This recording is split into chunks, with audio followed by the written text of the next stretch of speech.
कधी विचार केलाय की आपलं शरीर रक्त बनवतं तरी कसं? अहो, यामागे एक अख्खी टीम काम करते. काही खास रक्तनिर्माते असतात ज्यांना हेमॅटेनिक्स म्हणतात. तर आज आपण याच हेमॅटेनिक्सबद्दल बोलणार आहोत आणि ॲनिमियासारख्या समस्यांना ते कसं दूर ठेवतात हे पण समजून घेऊया. मग करूया सुरुवात. तर आज आपण काय काय पाहणार आहोत? सगळ्यात आधी आपण ॲनिमिया म्हणजे नेमकी काय समस्या आहे ते बघू. मग त्यावरचा उपाय म्हणून हेमॅटेनिक्स कसे काम करतात ते पाहू.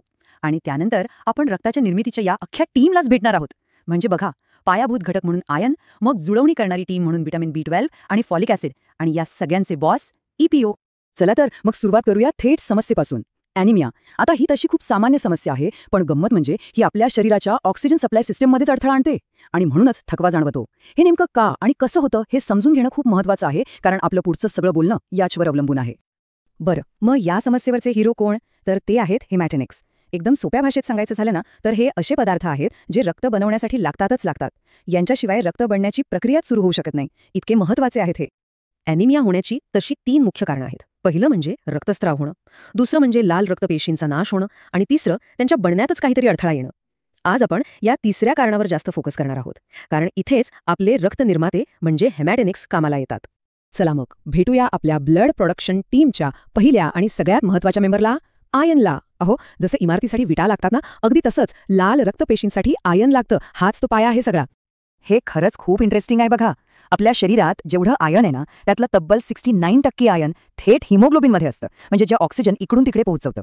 याचा अर्थ काय? तर बहुतेक आयन 24 तास कामात बिझी असतं आणि उरलेलं जे 25% आहे ते गरजेच्या वेळी वापरण्यासाठी साठवून ठेवलेलं असतं, अगदी आपल्या घरातल्या एक्स्ट्रा सामानासारखं. ह्या चित्रात बघा, आयनचा पूर्ण प्रवास दिसतोय. डावीकडे बघा, आपण जे काही खातो त्यातून आयन आपल्या आतड्यांमध्ये शोषलं जातं, मग ते प्लाझ्मामध्ये जातं आणि शेवटी उजवीकडे बघा, ते लाल रक्तपेशी बनवण्यासाठी वापरलं जातं. वाटतं तितकी सोपी नाहीये ही प्रोसेस. खूप कंट्रोल केलेली आणि गुंतागुंतीची प्रक्रिया आहे ही. आता बघा, आयन शरीरात शोषून घेण्यासाठी काही गोष्टी मदत करतात, तर काही गोष्टी चक्क अडथळा आणतात. उदाहरणार्थ, व्हिटॅमिन C आयन शोषायला मदत करतं, पण चहा किंवा कॉफी ते या प्रक्रियेला कमी करतात. म्हणूनच आपण काय खातो आणि कसं खातो यावर आपल्या शरीरात आयन किती टिकेल हे ठरतं. पण हो, आयनच्या गोळ्या घेतल्या ना की काही लोकांना थोडा त्रास होऊ शकतो. म्हणजे पोटात दुखणं, छातीत जळजळ होणं किंवा बद्धकोष्ठता. हे तसे सामान्य साईड इफेक्ट्स आहेत आणि प्रत्येकाला होतीलच असं नाही. पण म्हणतात ना, अति तिथे माती. काय होईल जर ही चांगली गोष्ट गरजेपेक्षा जास्त झाली तर ऐका, शरीरात आयनचं प्रमाण जास्त झालं तर एक मोठा धोका निर्माण होऊ शकतो. याला म्हणतात आयन पॉयझनिंग. अशा तीव्र आयन पॉयझनिंगवर ताबडतोब उपचार करावे लागतात. यात 3 मुख्य स्टेप्स आहेत. पहिली, शरीरात अजून आयन शोषलं जाण्यापासून थांबवणं. दुसरी, जे आयन आधीच शोषलं गेलंय त्याला शरीराबाहेर काढणं. आणि तिसरी, रुग्णाची प्रकृती स्थिर राहील यासाठी जे लागेल ती मदत करणं. चला आता भेटूया आपल्या टीमच्या पुढच्या 2 महत्त्वाच्या खेळाडूंना, व्हिटॅमिन B12 आणि फॉलिक ॲसिड. खरं तर हे दोघं मिळून क्वालिटी कंट्रोलचं काम बघतात. म्हणजे काय, तर तयार होणाऱ्या लाल रक्तपेशी एकदम हेल्दी आणि व्यवस्थित असतील याची खात्री करतात. बघा, व्हिटॅमिन B12 आणि फॉलिक ॲसिड यांचं मुख्य काम आहे DNA बनवायला मदत करणं. जर यांचीच कमतरता असेल तर पेशींचं विभाजन नीट होत नाही, आणि याचा परिणाम काय होतो तर लाल रक्तपेशी मोठ्या आणि कच्च्या राहतात. याच कंडिशनला मेगॅलोब्लास्टिक ॲनिमिया म्हणतात. पण इथे एक इंटरेस्टिंग प्रश्न आहे. व्हिटॅमिन B12 ची कमतरता असेल तर पोलेटची समस्या का निर्माण होते? म्हणजे शरीरात पोलेट भरपूर असूनही ते वापरलं का जात नाही? याचं उत्तर ना या दोघांच्या नात्यात दडलेलं आहे. याला म्हणतात मिथाइल फोलेट ट्रॅप.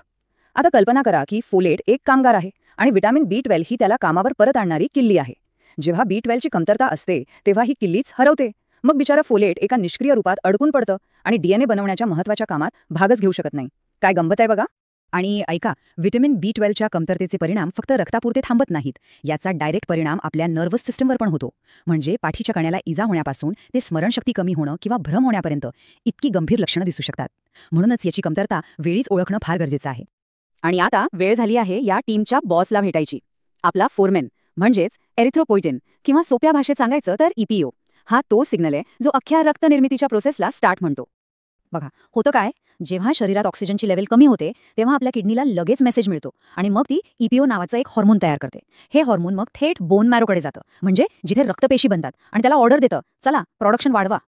EPOचं काम 3 प्रकारे चालतं. पहिलं म्हणजे ते पेशींची संख्या वाढवतं, दुसरं हिमोग्लोबिन बनवण्याची प्रोसेस फास्ट करतं, आणि तिसरं ज्या नवीन पेशी तयार झाल्यात त्यांना लवकरात लवकर रक्तात पाठवून देतं. थोडक्यात सांगायचं तर हे अख्खी प्रोडक्शन लाईनच सुपरफास्ट करून टाकतं.